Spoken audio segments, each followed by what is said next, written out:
Olá, meu povo! Tudo bom com vocês? Eu me chamo Saniele Ribeiro, para aqueles que não me conhecem. Estamos aqui juntos a cada semana para estudar um pouquinho sobre a palavra do Senhor. Eu reuni aqui, o estudo Ouvindo a Voz de Deus, e a gente a cada semana vai aprendendo um pouquinho sobre mais a palavra do Senhor. E hoje a gente vai estudar o capítulo 6, o estudo 6, que tem por tema Sinais da Volta de Cristo. Então, pegue sua Bíblia, se inscreve no canal se você ainda não é inscrito, dá o seu joinha, coloca lá nos comentários todas as suas dúvidas, tanto desse estudo como dos anteriores, tá certo? E para quem ainda não assistiu, assiste lá todos os vídeos para que você possa também aprender mais um pouquinho sobre a palavra de Cristo, tá certo? Então vamos lá comigo. Estando com os discípulos no Monte das Oliveiras, Jesus ouviu deles a seguinte pergunta: que sinal haverá da tua vinda e da consumação do século? Essa passagem está em Mateus 24:3. O mestre então enumerou vários sinais indicadores de seu retorno à terra. Alguns dos sinais apresentados tiveram cumprimento inicialmente em Jerusalém e serviram como maquete ilustrativa dos acontecimentos do fim. Outros sinais, porém, estão se cumprindo agora em nossos dias. E quais são eles? Então, vamos descobrir junto comigo e junto com a palavra de Cristo quais são esses sinais. A primeira pergunta diz assim: que sinais seriam vistos no mundo social antes da volta de Cristo? Então, pegue sua Bíblia, porque essa passagem está em Mateus 24, 6 e 7. Vamos lá? Com a respostinha diz assim: ouvireis falar de guerras, rumores de guerra, nação contra nação, e haverá fome em vários lugares.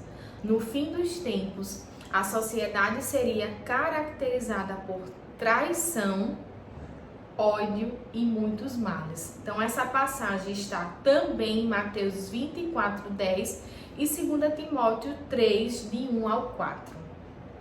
Na segunda pergunta, tinha assim: que grandes sinais no mundo natural indicam a proximidade da volta de Jesus?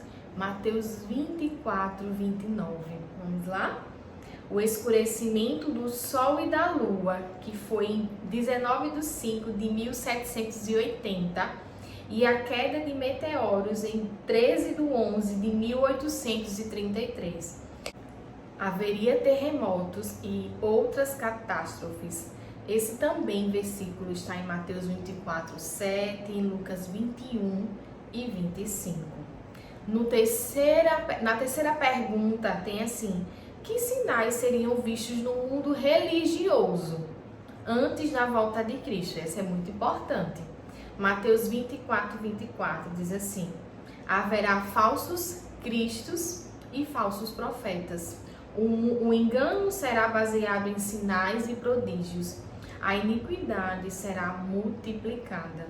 Essa passagem está em Mateus 24, 4, 5, 11 e 1 João do 3 ao 4. Por que será que Deus está alertando a nós que no fim do tempo haverá falsos profetas, e falsos cristos? Vamos lá. Na letra A da pergunta 3 tem assim: qual é a motivação dos falsos profetas ao pregarem a Bíblia? Está em 2 Pedro 2, 1 ao 3. Tem 3 alternativas: amor ao próximo, avareza ou amor a Deus. Então, os falsos profetas terão avareza em ser aquilo que eles não são, para conquistar aqueles que estão sendo enganados por ele. Então, na letra B tem assim: o que atrai pessoas a esses falsos líderes? 3 perguntinhas, e essa passagem está em Mateus 7, 21 ao 23, que diz assim: a amizade, você se chega à pessoa pela amizade e também pela doutrina sem base bíblica. O meu comodismo, então, eu chego à pessoa, por isso que existem tantas e tantas igrejas, meu irmão? Por isso que existem pessoas que estão se aproximando de você, mas que ela não tem o verdadeiro amor de Cristo. Porque ela fala coisas que lhe agradam, coisas que para você não é tão natural, mas para ela diz que tá certo, que pode. Então, aos seus ouvidos está tudo certo. Mas essa não é a verdade, porque o Senhor até mesmo deixou os 10 mandamentos para que cumprimos esses 10 mandamentos, certo? Que isso também é uma obediência, amor a Ele e amor a Ele. Então, no quarto mandamento não, mas na quarta pergunta tem assim: qual é o sinal mais importante mencionado por Cristo? Está em Mateus 24:14 e Apocalipse 14:6. A maior importância mencionada por Cristo nos últimos tempos é a pregação do Evangelho, do verdadeiro Evangelho, em todo o mundo. Então, a mais importante de tudo, no tempo do fim, é você pregar o Evangelho, você não ficar só para você esse amor e esse conhecimento de Cristo, e sim passar para outras pessoas, pois quanto mais conhecermos a palavra, mais temos que praticar ela, certo? Então, na quinta pergunta tem assim: como diferenciar a pregação dos falsos profetas da mensagem do verdadeiro Evangelho? Então, essa mensagem está em 1 João 4:1 e Gálatas 1, do 6 ao 8. Então, tem assim: eu devo provar se o ensino está de acordo com a palavra de Deus. É por isso, meus irmãos, que eu peço a vocês que busquem, ler sempre a palavra de Deus.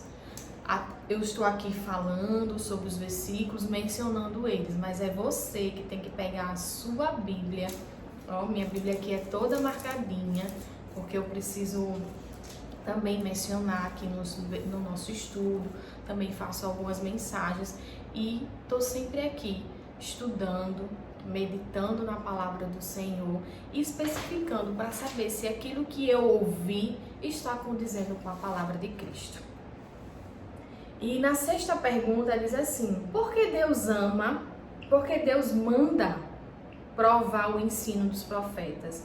Que está em Mateus 7:15 e 2 Pedro, de 3-16. Essas são verdadeiras ou falsas alternativas. Então tem assim: primeira alternativa, porque o engano às vezes parece verdade. E isso é uma verdade, né? Às vezes a pessoa fala tão condizente, falando coisas que realmente parecem ser Cristo falando para lhe enganar e que na verdade é uma falsa mensagem. Para comprovar se o que é ensinado está de acordo com a Bíblia. Então, por isso que o Senhor manda enviar os ensinos do profeta, né? Porque ele manda provar que se aquele profeta está falando a verdade. Porque ele engana e às vezes parece verdade, e para comprovar que se o ensino está de acordo com a Bíblia. E o falso é porque na Bíblia tudo é fácil de entender. Nem tudo é fácil de entender na Bíblia, e nem muito menos todas as respostas estão na Bíblia. Mas o Senhor tem uma promessa a nos oferecer, a nos dar, para aquele que crê em seu nome. Ele vai revelar um dia todas essas nossas dúvidas, essas perguntas e o amor grandioso que Ele tem por cada um de nós.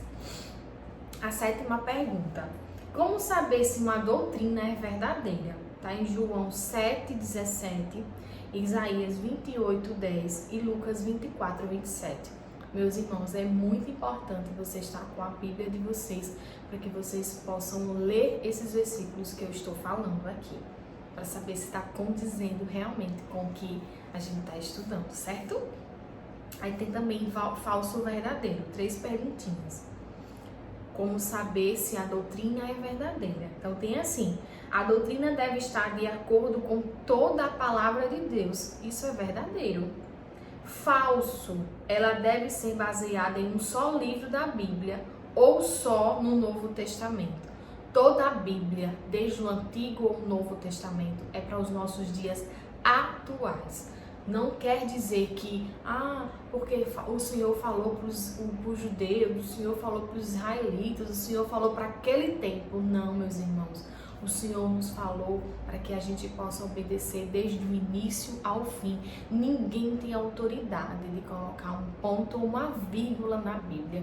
A gente necessita de crer e obedecer nesses ensinos que foram há 2000 anos atrás.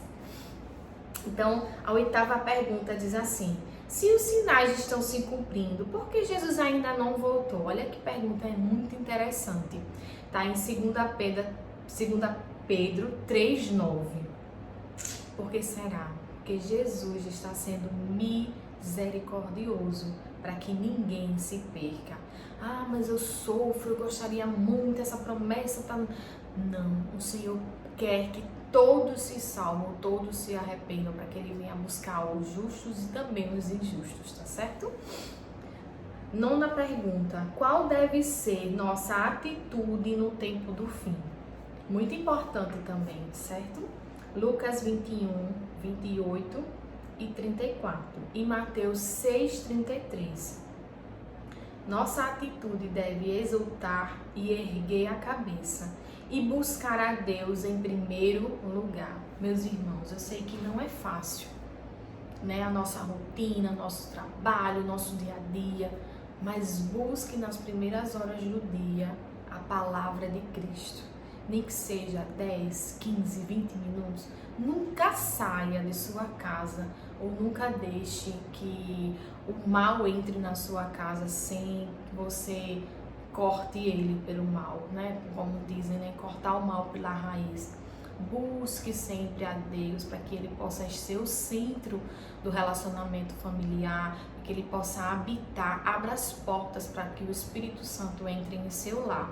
E vamos recapitular o estudo de hoje, certo?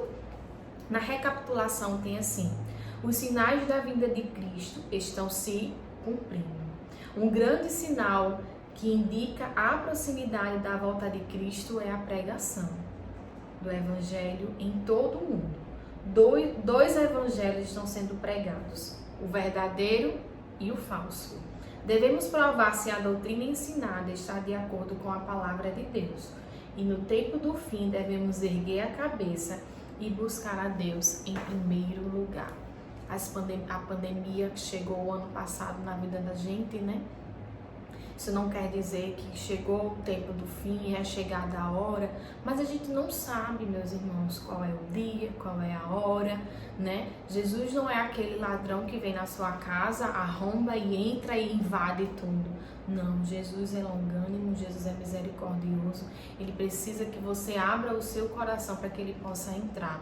Então, não perca tempo, busque a Deus, busque em primeiro lugar as coisas do alto, né? Não busque riquezas materiais aqui na terra, mas busque sempre a salvação em Cristo Jesus.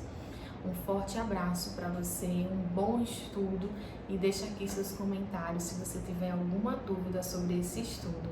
Fiquem todos com Deus.